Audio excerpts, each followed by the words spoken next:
Banyak orang memasuki jalan laku batin dengan satu harapan tersembunyi, kekuatan. Mereka ingin dihormati, ditakuti, dianggap memiliki sesuatu yang tidak dimiliki orang lain. Mereka membayangkan cahaya gaib, bisikan rahasia, kemampuan melihat yang tak terlihat. Namun izinkan saya mengatakan sesuatu yang mungkin akan mengguncang pemahaman itu. Laku batin bukanlah jalan untuk menjadi sakti. Ia adalah jalan untuk menghancurkan kesaktian palsu dalam diri. Di tanah Jawa, laku batin sering dibicarakan dengan nada misterius. Ada yang mengaitkannya dengan tirakat berat, puasa sunyi, tapa di tempat sepi, atau pusaka yang diwariskan turun-temurun. Tetapi semakin dalam kita menyelami ajaran leluhur, semakin jelas bahwa inti laku batin bukanlah kekuatan luar, melainkan penaklukan batin sendiri. Pertanyaannya bukan, apa kekuatan yang akan saya dapat? Pertanyaannya adalah, siapa yang sedang saya taklukkan di dalam diri? Karena musuh terbesar bukan makhluk halus, bukan energi gelap, bukan dunia luar. Musuh terbesar adalah nafsu yang halus, ego yang tersembunyi, dan keinginan untuk merasa lebih tinggi dari yang lain. Dalam video ini, kita akan membuka tabir yang sering disalahpahami. Kita akan membedah mengapa begitu banyak orang tersesat dalam pencarian kesaktian, dan mengapa justru mereka yang benar-benar matang batinnya jarang sekali memamerkan apapun. Kita akan menyelami akar filosofis laku batin dalam tradisi Jawa, memahami bagaimana ajaran ini pernah dijaga dengan sangat hati-hati, dan mengapa maknanya perlahan terdistorsi oleh ambisi manusia. Dan yang paling penting, kita akan melihat bagaimana laku batin sebenarnya adalah jalan kembali. Kembali kepada kejernihan, kembali kepada kesadaran, kembali kepada ketundukan batin yang membuat manusia utuh, bukan berkuasa. Jika selama ini laku batin kau pahami sebagai jalan menuju kesaktian, mungkin malam ini pemahaman itu akan berubah. Dan perubahan itu bisa jadi adalah awal perjalananmu yang sesungguhnya. Di tanah Jawa, istilah laku tidak pernah berarti sekedar tindakan. Ia berarti perjalanan. Sebuah proses yang ditempuh dengan kesadaran, bukan sekedar aktivitas fisik. Dan ketika kata itu dipadukan dengan batin, maknanya menjadi jauh lebih dalam. Perjalanan ke dalam diri. Dalam naskah-naskah kuno seperti ajaran dalam tembang-tembang tua dan serat kebijaksanaan Jawa, manusia digambarkan sebagai jagat kecil, mikrokosmos yang memantulkan jagat besar. Apa yang bergolak di alam raya, bergetar pula di dalam diri manusia. Maka menguasai dunia luar tanpa menata dunia dalam, dianggap sebagai kekeliruan besar. Para leluhur memahami sesuatu yang kini sering dilupakan. Kekuatan sejati tidak pernah dimulai dari luar. Ia lahir dari penundukan diri, dari kesadaran akan keterbatasan, dari pengakuan bahwa manusia hanyalah hamba yang berjalan di bawah kehendak yang maha mengatur. Dalam sejarahnya, laku batin tidak diajarkan secara sembarangan. Bukan karena eksklusif, tetapi karena berbahaya jika disalahpahami. Seseorang yang belum bersih niatnya, tetapi diberi ajaran tentang penguatan batin, bisa saja menjadikannya alat untuk meninggikan diri. Dan disitulah penyimpangan bermula. Pada masa lalu, laku batin sering dibimbing oleh seorang guru yang tidak hanya mengajarkan teknik, tetapi juga menguji keikhlasan muridnya. Ujian itu bukan tentang kemampuan melihat yang gaib, melainkan tentang kesabaran, kerendahan hati, dan keteguhan menahan dorongan ego. Namun seiring waktu, makna ini bergeser. Ketika kekuasaan dan pengaruh menjadi simbol keberhasilan, ajaran batin pun mulai dipersempit menjadi alat pencapaian duniawi. Kesaktian dipuja, sementara kebeningan hati diabaikan. Orang lebih tertarik pada hasil luar daripada perubahan dalam. Padahal dalam filsafat Jawa yang halus, kesaktian sejati justru sering tersembunyi. Ia tidak meledak-ledak. Ia tidak mencari panggung. Ia hadir dalam ketenangan seseorang yang tidak mudah tersulut, dalam kesabaran orang yang tidak mudah terguncang, dalam ketundukan hati yang sadar bahwa semua daya hanyalah titipan. Mengapa pengetahuan ini terasa seperti rahasia? Karena ia tidak menarik bagi ego. Ia tidak menjanjikan dominasi, tidak menawarkan sensasi. Ia justru mengajak manusia menunduk, merendah, dan menyadari bahwa semakin dalam ia mengenal dirinya, semakin ia sadar bahwa ia bukan pusat segalanya. Dan disitulah letak paradoksnya. Laku batin terlihat seperti jalan menuju kekuatan, namun hakikatnya adalah jalan menuju kepasrahan yang matang. Ia bukan proses memperbesar diri, melainkan proses memperkecil kesombongan, sampai yang tersisa hanyalah kesadaran yang jernih. Pemahaman ini pernah dijaga dalam lingkaran sunyi. Bukan untuk disembunyikan dari manusia, tetapi untuk melindungi manusia dari dirinya sendiri. Dan kini, pertanyaannya adalah, jika laku batin bukan untuk mencari kesaktian, lalu apa sebenarnya yang sedang dibentuk di dalam diri seseorang yang menjalaninya? Mari kita luruskan satu hal yang paling sering disalahpahami. Ketika seseorang berkata, "Saya sedang menjalani laku batin," kebanyakan orang langsung membayangkan ritual berat, puasa panjang, atau kemampuan yang tidak biasa. Padahal inti laku batin bukan pada apa yang dilakukan tubuh, melainkan apa yang terjadi di dalam hati. Laku batin adalah proses menata pusat kendali diri. Bayangkan diri manusia seperti sebuah kerajaan. Di dalamnya ada raja, ada penasihat, ada prajurit, dan ada pemberontak. Nafsu adalah pemberontak yang selalu ingin mengambil alih. Ego adalah penasihat licik yang membisikkan, "Engkau lebih dari yang lain." Sementara akal dan hati nurani adalah penyeimbang yang seringkali suaranya tenggelam. Jika kerajaan itu tidak ditata, ia akan kacau. Dan orang yang kacau di dalam akan selalu mencari kuasa di luar. Disinilah banyak orang keliru.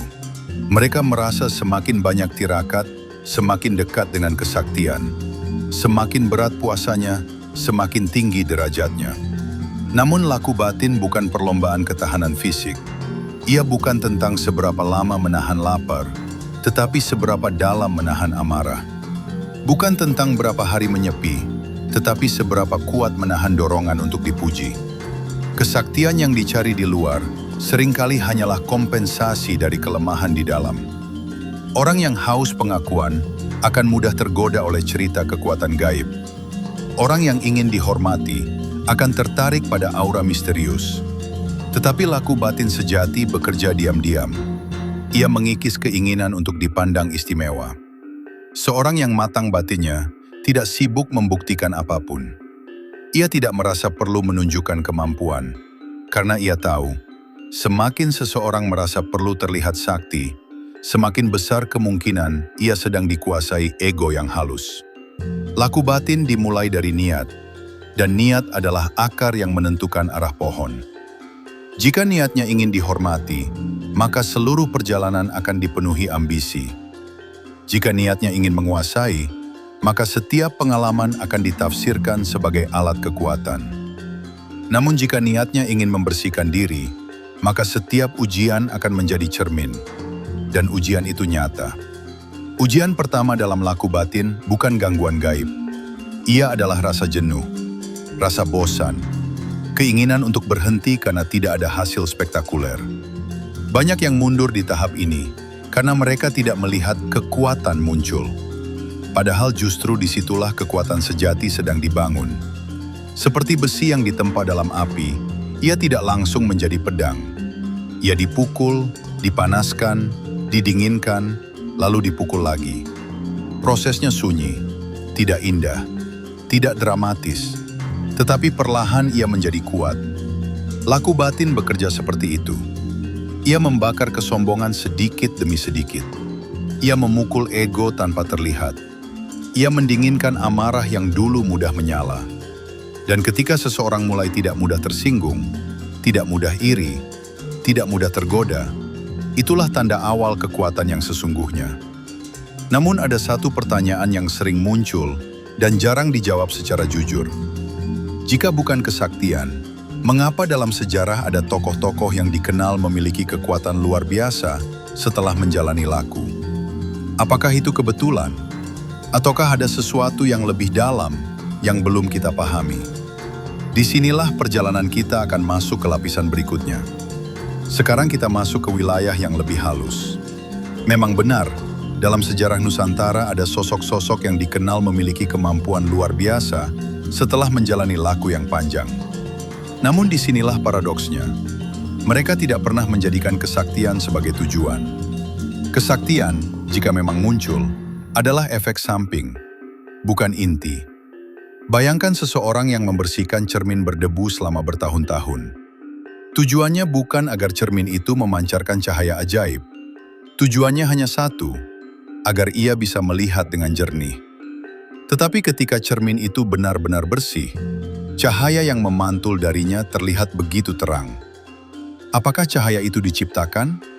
Tidak, ia sudah ada. Hanya saja, sebelumnya tertutup kotoran. Begitu pula batin manusia. Ketika nafsu mereda, ketika ego tidak lagi memimpin, ketika hati terbiasa tunduk dan sadar akan keterbatasannya, maka kepekaan meningkat. Intuisi menjadi tajam, keteguhan menjadi kokoh. Orang lain mungkin menyebutnya kesaktian, padahal itu hanyalah kejernihan yang kembali pada fitrahnya. Disinilah banyak orang terjebak. Mereka melihat hasil, tetapi tidak melihat proses. Mereka menginginkan cahaya, tetapi tidak ingin membersihkan cermin. Mereka ingin hasil akhir, tanpa bersedia melewati perombakan diri. Ada pula mitos yang mengatakan bahwa semakin keras tirakat, semakin besar kekuatan. Padahal dalam laku batin, kualitas lebih penting daripada kuantitas. Seseorang bisa berpuasa panjang, tetapi hatinya masih dipenuhi keinginan untuk diakui. Itu bukan pemurnian, itu hanya latihan fisik. Laku batin sejati menuntut sesuatu yang jauh lebih sulit. Kejujuran total pada diri sendiri. Kejujuran untuk mengakui bahwa kita ingin dipuji. Kejujuran untuk melihat bahwa kita masih mudah marah. Kejujuran untuk sadar bahwa kita sering menyamakan spiritualitas dengan keistimewaan. Dan ketika kejujuran itu hadir, sesuatu yang mengejutkan terjadi. Keinginan untuk terlihat sakti mulai memudar. Karena semakin dalam seseorang mengenal dirinya, semakin ia menyadari betapa kecil dirinya di hadapan Yang Maha Mengatur. Kesadaran ini bukan melemahkan, justru inilah sumber keteguhan yang paling kokoh. Ada rahasia lain yang jarang dibicarakan. Laku batin yang benar selalu membuat seseorang lebih lembut, bukan lebih keras. Lebih tenang, bukan lebih agresif. Lebih rendah hati, bukan lebih merasa unggul. Jika seseorang mengaku menempuh jalan batin, tetapi semakin mudah merendahkan orang lain, semakin merasa istimewa, semakin ingin dipandang berbeda, maka ada yang salah di jalannya. Kekuatan sejati tidak berisik. Ia hadir dalam kemampuan menahan diri ketika bisa membalas. Ia terlihat dalam kesabaran ketika diperlakukan tidak adil. Ia terasa dalam keteguhan iman ketika keadaan mengguncang. Inilah kesaktian yang tidak dramatis. Kesaktian mengendalikan diri. Dan mungkin inilah sebabnya ajaran ini dulu dijaga dengan ketat. Karena jika diajarkan kepada hati yang belum siap, ia bisa berubah menjadi alat pembenaran ego spiritual. Seseorang merasa lebih suci, lebih dekat, lebih tinggi. Padahal yang tumbuh bukan kesadaran, melainkan kesombongan yang lebih halus. Maka pertanyaannya kini berubah. Bukan lagi, bagaimana menjadi sakti? Melainkan, apakah aku siap kehilangan keinginan untuk menjadi sakti? Karena di titik itulah laku batin benar-benar dimulai. Jika kamu siap, kita akan masuk ke bagian paling penting. Bagaimana semua ini diterapkan dalam kehidupan nyata, bukan hanya dalam wacana sunyi. Sekarang pertanyaannya menjadi sangat nyata. Bagaimana menjalani laku batin tanpa terjebak dalam ambisi kesaktian? Jawabannya mungkin tidak dramatis, bahkan terasa sederhana, tetapi justru disitulah letak kekuatannya. Laku batin dimulai bukan di gunung, bukan di tempat sunyi, bukan dalam ritual panjang. Ia dimulai dalam keseharian, dalam cara kita menanggapi hinaan, dalam cara kita menahan amarah, dalam keputusan kecil yang tidak dilihat siapapun. Banyak orang ingin mengendalikan energi besar, tetapi tidak mampu mengendalikan lidahnya sendiri. Ingin menguasai kekuatan gaib, tetapi tidak sanggup menahan iri hati. Padahal inti laku batin adalah disiplin pada hal-hal kecil yang konsisten. Cobalah perhatikan satu hari hidupmu. Saat seseorang meremehkanmu, apa yang muncul pertama kali? Saat orang lain berhasil, apa yang bergetar dalam dada? Saat engkau dipuji, apakah hatimu diam atau membesar? Di sanalah medan laku batin yang sesungguhnya. Praktik pertamanya adalah kesadaran. Bukan menekan emosi, tetapi menyadarinya. Ketika marah muncul, lihat ia. Jangan langsung bereaksi. Ketika ingin dipuji muncul, sadari ia tanpa membenarkan atau menyalahkan. Kesadaran seperti ini perlahan memisahkan dirimu dari dorongan nafsu. Praktik kedua adalah niat yang terus diperbarui. Setiap kali melakukan ibadah, pekerjaan, atau tindakan baik, tanyakan dalam hati, untuk siapa ini? Jika masih ada keinginan untuk dipandang, akui saja. Tidak perlu menyangkal. Pengakuan jujur adalah langkah pemurnian. Praktik ketiga adalah konsistensi dalam kebaikan kecil.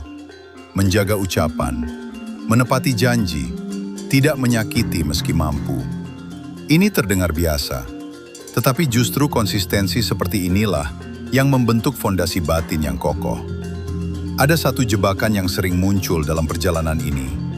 Rasa sudah sampai.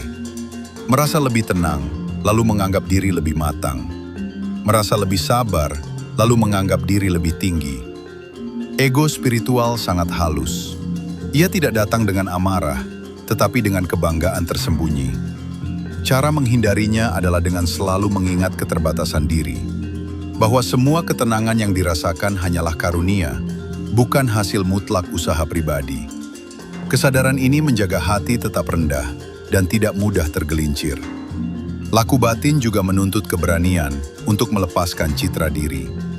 Tidak semua orang akan memahami pilihanmu. Tidak semua orang akan melihat prosesmu. Tetapi jalan ini memang bukan untuk dipamerkan. Ia sunyi, dan kesunyian itu membentuk keteguhan yang tidak bergantung pada pengakuan. Ketika dijalani dengan benar, dampaknya nyata. Hidup menjadi lebih stabil, keputusan lebih jernih, hati tidak mudah goyah oleh pujian maupun celaan. Dan yang paling penting, hubungan dengan Yang Maha Mengatur terasa lebih dalam, lebih tulus, lebih tenang. Itulah transformasi sesungguhnya.